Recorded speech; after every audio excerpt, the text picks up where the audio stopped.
With Gerald Kark, we met somehow when I was doing the first time in Austria in late 70s. He was the director of the film festival in Austria, and he was a chief redactor of a monthly magazine about filmmaking. And somehow we got very, we got friends, and he was very enthusiastic. His dream was to make movies. I was already a filmmaker with some experience, and it was natural that we started to talk about the production. And the first film which we made together, with also with my another friend, very good cinematographer and film director, Bogdan Dziworski from Poland. We come with this idea about Franz Kramer, and we make this film, which was completely improvised. I always had such approach to, at least I was interested in this kind of different forms of experimentations with film. And I always, when I was cinematographer, I accepted some kind of work which I could make some experimentations. It means try something what I didn't did before. This was for me always a very important element. To witness, to create situations where I was by myself not sure what will be the outcome of that.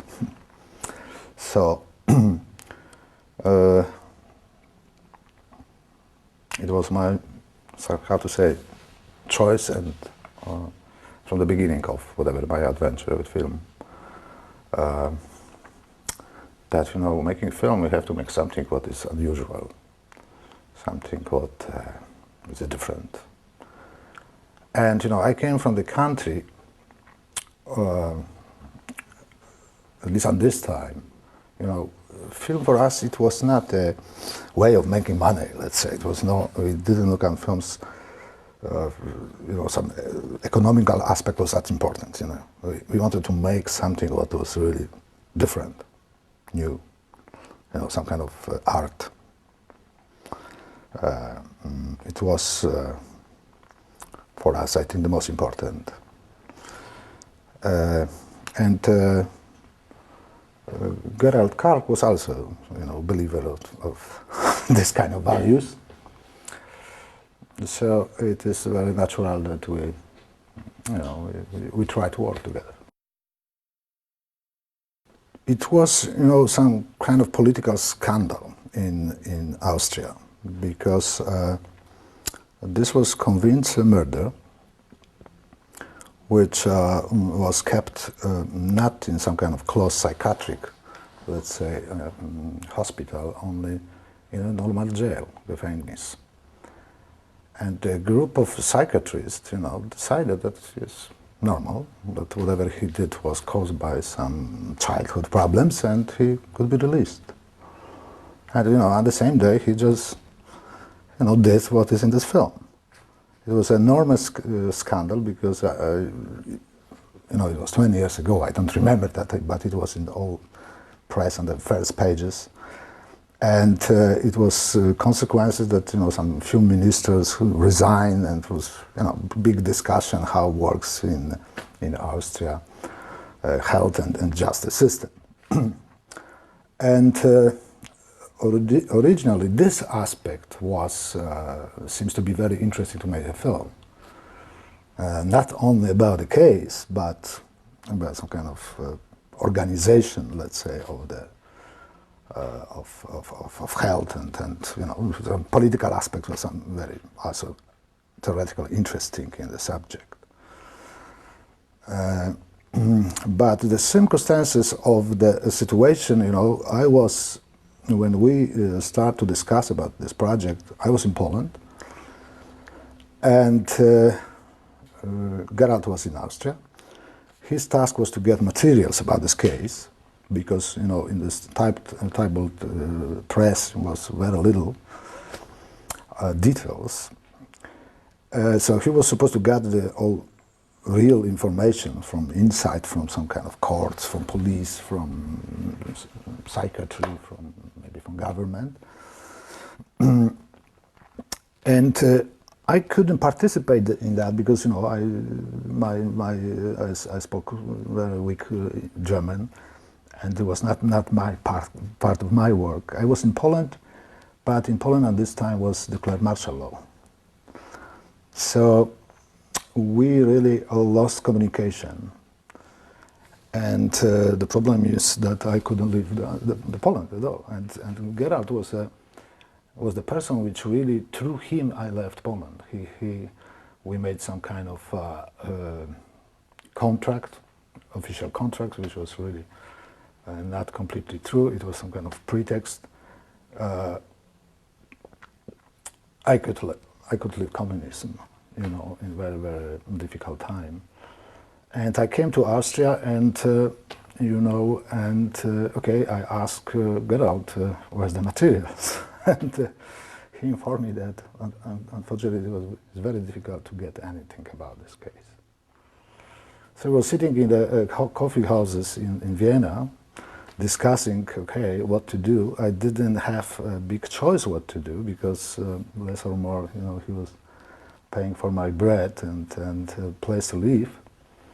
I was still waiting for my family to get my family from Poland, my wife and son. And, you know, it was a very specific situation between us. You know, only what I could do at this time was I was completely depending on this development of the film. But it's not easy to develop such story not having any you know, details, any material, because this is the complex problem to get or to imagine mind of some you know, some sick person.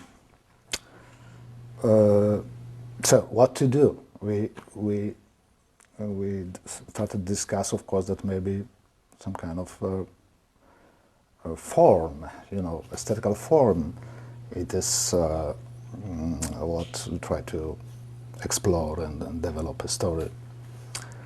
So obviously visuals, some kind of movement, rhythm, you know, everything what is connected with filmmaking, you know, because film, this is organization of time and move. And you know, because I was interested in this different forms of experimentations, and I thought about the different solutions, like you know, photography in extremely big speeds or from some typical angles of views. You know, I proposed, or we came together, it's very difficult for me to recall this time, with some different methods, let's say, than traditional filmmaking. It's photograph whole movie through mirrors, using mirrors. It allowed to achieve some angles which you cannot make with a normal camera setup, like, for example, from under the ground, from very low positions, or from very high positions, or with close places that where normally you cannot set up camera, you know, through some kind of reflection in mirror, we are getting big distance. So we came with some kind of main ideas of different devices. Gerald had luck because he met some amazing person, Hermann Grossenberger. I remember, you know, very, very beautiful mind and human being, which was, you know, mechanical, but very interested in art, philosophy, poetry, whatever. And he built based on our drawings, you know, the necessary constructions. And yeah, and we start to build a story, imagine what with these devices we can do. So the development of the idea and everything what's happened was really connected with developing at the same time this, let's say, this tools for this photography. You know, during the conversation when we were thinking about the film, I said, Gerald, I don't believe we cannot get anything about this I said, really, believe me, this is taboo. You can, this entrance to all materials about this Knisek, it is not made public, and I could do nothing. So I said, take a car and go to the jail when he was sitting. And we went, it was a town, Krems, the real jail, when even this Knisek was sitting in this jail at this time. And we just went with the car and just walked around. And I remember I looked through the, keyhole in the main door. What is inside there in this jail? And it came to us some guy. He said, "What are you doing here?" And he explained that we want to make a film. We are making a rehearsal. He said, "Oh, I'm the director of this jail. Please, I can invite you. I can show you." And we really, through some kind of simple rehearsal, really got entrance in something very interesting. At least we were there, and he gave us permit to shoot the real scenes inside the jail. Yes, so little what I introduced to the story that we, at least for example, there are some simple scenes at the beginning where he is leaving the jail. I asked him, what is doing a person which is just released? He's shaving, he's getting the last food, let's say, has right to shave in own room, and later is changing the clothing. Still we are checking, it has to be person completely naked. And this is really very simple, this releasing procedure, which we film at the beginning, which is authentic, but we are missing, all other facts in this story. And less or more our inventions. It is pity, I think, that we didn't have more deeper insight. The dialogue, which is this from off, is based on not on this Knisek. It's based on real material. There are conversations with psychiatrists which were published after 40 or 50 years of the case of the famous vampire from Düsseldorf. This book appears about this time when we prepared this film, and I think when it was my suggestion to Gerald that Gerald, maybe we should use from off some kind of commentary to this film. It was in German, it was published book about 20 years ago about this whole case with all documentation, and they released first time. What is interesting, for so many years, this the full text conversations with him, conducted by the two separate psychiatrists in the end of 20s, and many facts, I think in this off commentary, they're coming from Vampire from Düsseldorf. The problem was only that one story was missing, not only the material, but it was missing also budget, because this was a completely private production financed by Gerald, and he was, enthusiast, young man, but not with the resources to produce a movie. So he took, some bank loans. I think guarantee was the house of his parents. And of course, the cost and everything which we planned was extremely, extremely low. So, for example, we never made any tests, with these constructions.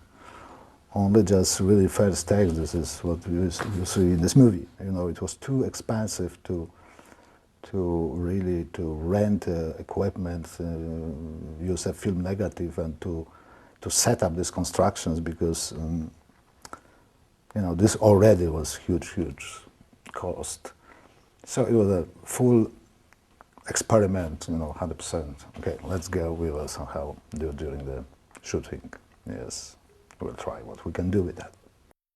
It was a big problem because photographic with mirror, of course, you have reverse image. You can theoretically rephotograph this image through some optical printer, but I came with some conclusion that better will be to photograph whole film through mirrors, even the normal takes, because then the whole material could be reversed in the projector. When projectionist is putting film material in projector, the information is on which side is the soundtrack. And it doesn't matter emulsion is front or back to the lens. So this really the whole film to avoid this mixing of normal takes with the optical printer, the full film is done through mirrors. In practice, it was pretty difficult because this construction was not very handy, let's say, and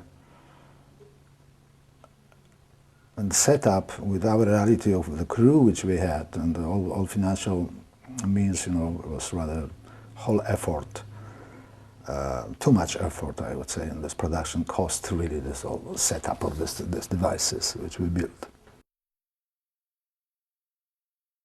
What in practice it was that really all takes are done without looking in camera, in viewfinder. The shadow is filmed blind. Let's say operating camera not, because camera was upside down. It's some kind of mounted mirrors too. It depends on the optics. So it was just, feeling what the lens will see. But when you are working generally like a cinematographer, usually you should know, you are getting this feeling very quick, Watching a viewfinder is not necessary all the time. I was thinking for a longer time to build such construction, very simple. Long steel rope, which is set up between some 2 points, 2 towers or two trees. I'm putting very heavy tension on this rope and some carriage with camera, which you can, with some system of pipes, because it could be different heights. Which is the difference in level on this rope, even camera can travel by itself. If you can run with this camera, you can photograph in high speed. And there is everything around this house, all this kind of motion are shot with this rope. The steel rope, which has, I think in this case was about, let's say, 100 meters, 300, let's say, feet.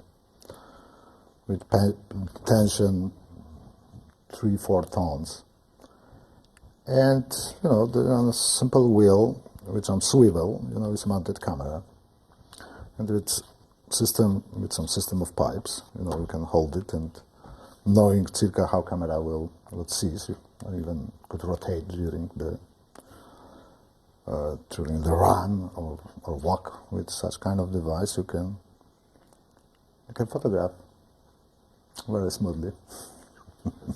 Action. Can we build something that, let's say, actor is running and camera will rotate around him? And this we made in this film, at least a try of such construction. So this is something like for Middle Ages, armor, which actor is carrying on the body. And this was connected to some ring, round ring, as you can see here. And we built some kind of carriage which can rotate around this ring. To this ring was mounted camera, upside down with mirror. There's an eye reflex to see. Like a counterweight was accu, and I think even I used here some kind of source of lighting.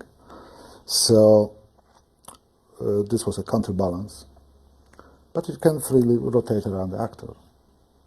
To make a good effect, it needs much better, properly construction and some problem of some cushioning of the whole construction. Maybe some pneumatic elements will be very useful, because sometimes it was a hard effect, very to shake the camera. But let's say actor really can walk and run, and of course I was around supporting these rotations. Somehow I had to be quicker a little or hidden very low. But it gave, in some moments, some interesting effects.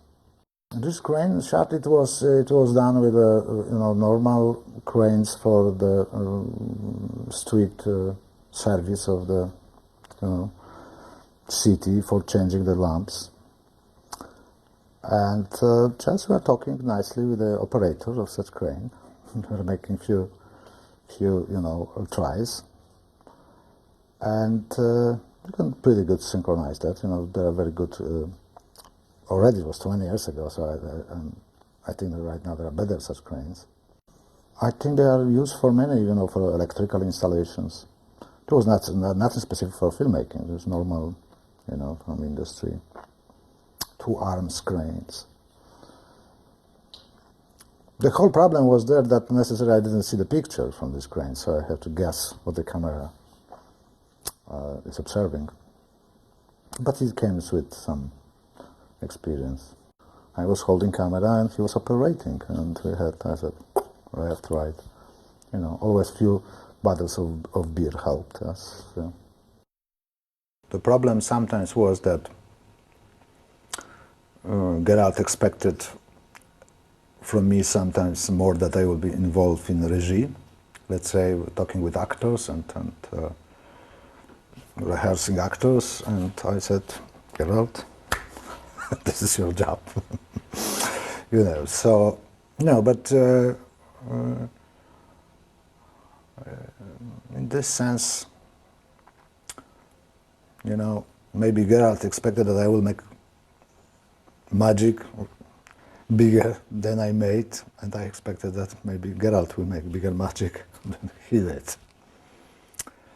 It was a very experimental short production, and with very limited resources.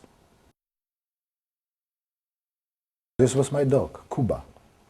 Later I came with him to the United States, and he was playing in my many music videos. He was not trained, but he was doing, to my surprise, the things which I never expected that he will do. This is for me, it's difficult to recall, but I think about 2 or 3 months, the whole period of the filming of this material took, and later I think about 2 or 3 months editing. Editing is a concrete task which I have to do, in the particular moment.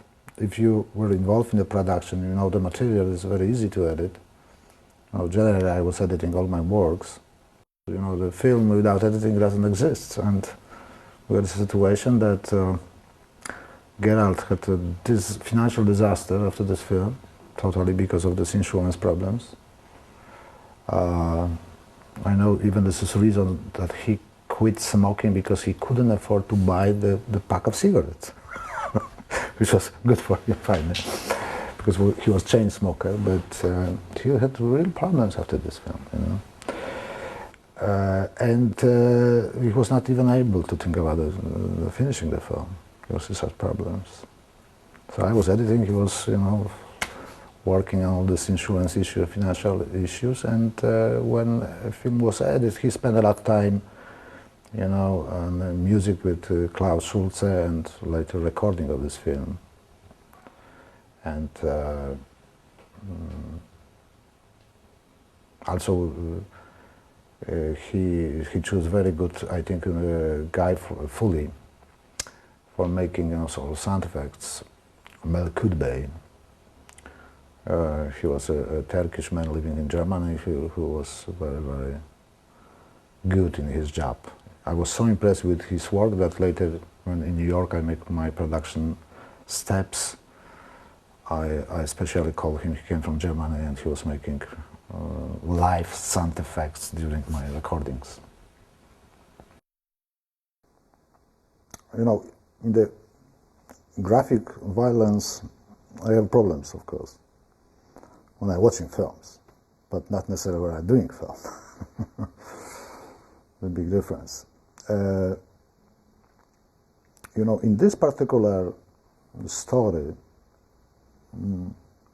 I wish there would be much more graphical things, you know, because this is only what this film is about. So I don't agree with that, although after making this film I decided not to make such films anymore, but maybe from other reasons. Yeah, this is a dark aesthetic, or supposed to be some kind of dark aesthetics. I think this is some possible subject which is possible to make a very beautiful, let's say, we're not talking about the art of filmmaking, very beautiful film. Not necessarily this film, such films where we have to laugh or, you know, what we, you know, we should all the time see these such things, but I think because of some kind of extremes involved always in such material, this is interesting object for some artistic penetration. Theoretical, I think I'm missing this horror in this film. Showing really much more graphical and maybe with details. This is something what we were missing, or we somehow invented the story, how really it was. And our task, I think, should be, we should make it much more graphical to show to convince people what kind of responsibility was of whatever the psychiatrist which released this guy. You know, to make, through the shock, to maybe start much more serious discussions about such cases. Now, by the fact that, let's say, in this film will be only this graphical, you know, horror, also automatically will happen through that some kind of aesthetical coherency, what I said in the beginning. It will be somehow beautiful. It will be dark. It will be, you know, will be very, very scary. But, you know, then I think it will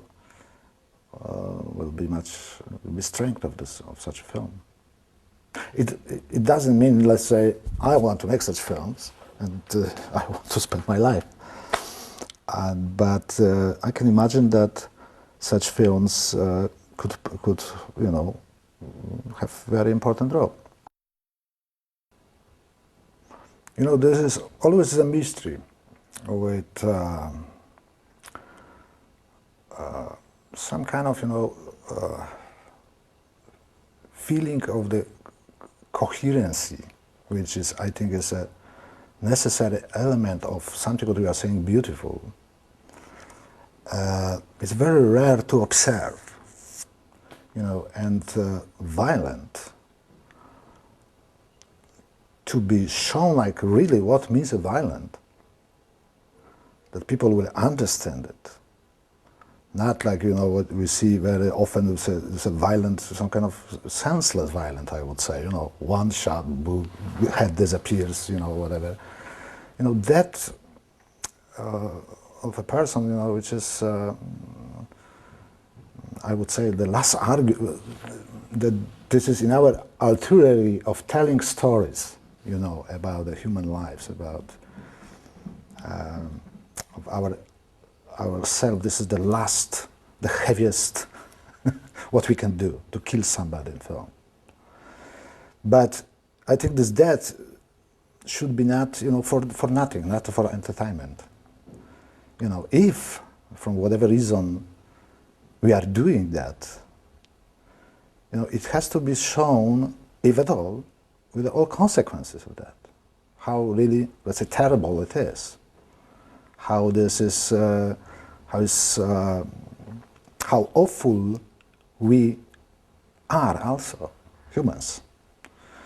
So, I don't know many films showing a real horror and terror on the way like it should be shown, in my opinion. So I can, for example, imagine a film, let's say, about the real horror of Holocaust, But really, how it was, you know, only about this, you know, it was not done yet. Film such, you know, have scenes, amazing scenes I saw in Schindler, some kind of shooting, you know, killing some Jewish woman. I remember just like that, 1 second, you know, blood is, you know. But you know, these images and the scenes were daily. You know, there was not 1, 2, 3, 4 events. You know, there was psychopaths which was killing for the pleasure. You know, 50, 60, 80 persons. You know, per day, just for nice walk before the you know, breakfast. We don't have these images, so we'll never will understand what really, how terrible it was. Yes. Element of the reality, you know, I think every of us is observing that, you know, how looks normal accident, how looks event in what is a real, let's say, bank robbery. You know, if people are watching movies and later will witness real robbery, they will say, "Oh, nothing really happened because it was not like in the movies." You know, in the films, everything is done with some kind of this is really some very far from real world. We are starting, when we are starting to believe, oh, this is film imitates reality, is something wrong. You know, I saw several times in my life, I saw the real documentary material shot by, let's say, police or some very important, even political moments. And later I saw, let's say, somebody make a film about it. And I think the much more convincing and much more terrible really was the true material, which, you know, actors, people taking really the real actors, it means the people in the real world, were very bad actors when we judged that from some, you know, film point of view, of filmmaking. Was terrible lighting there, was terrible, you know, everything was actually terrible, but it's true. And somehow you can see in this somehow amateurness, you know, something what is much more scary, could be much more scary, you know, much more, because you have maybe, you can achieve the really, the better illusion of it is real, it is true. But I'm not sure, and I don't think we succeeded because of the obvious some kind of acting problems there in this film with all personal situations and, you know, many other things which are just not proper done. Many films, many movies which we think, you know, maybe amateurs are thinking that, you know, what was in this take? Nothing special. Probably camera on the just on the dolly and the guy sitting behind the table, you know. No. Sometimes it's a very complex constructions. Sometimes, you know, the actor is moved on some kind of dolly and camera, and this is something magical which is not necessarily visible in the picture, but is creating a specific atmosphere, specific visual effect. You know, I'm a filmmaker. It means, you know, I started like cinematographer, but parallel to my cinematographic work, I make my films, which was experimental films in different techniques, using different techniques. And, you know, this completely took over. You know, I'm making my own films. Working like a cinematographer, because I work on several productions, I always find cinematography is something which is a very simple job. Somehow very, it's easy to invent interesting takes. You know, in my opinion, it's easy to make something, you know, very effective, you know, visually. But I choose to make something much more complex than that, you know, some special effects, generally. And in a different way, not using film, you know, using high definition, electronics, computers, and this was it is my choice. It doesn't mean that because I have some kind of program that I will not think and I will not make a, let's say, horror movie. No, only my ideas rather are around concrete ideas which I'm working on. They are around other objects, rather subjects. I think that any kind of from any substance you can make something very interesting. But this is a matter of the coincidence, what we are doing, who are meeting in life, and how is our life developing. Yes. Last time I saw today, because I have, recorded this film, and I think I look first time since at least 15 years. And nothing changed in my, my viewing, because, watching the film, I remember immediately, details about every situation, every scene, and I have the same, the same feeling when I had on this time, which, I'm saying when my say is, if we can achieve in our film 5% of our idea, this is success.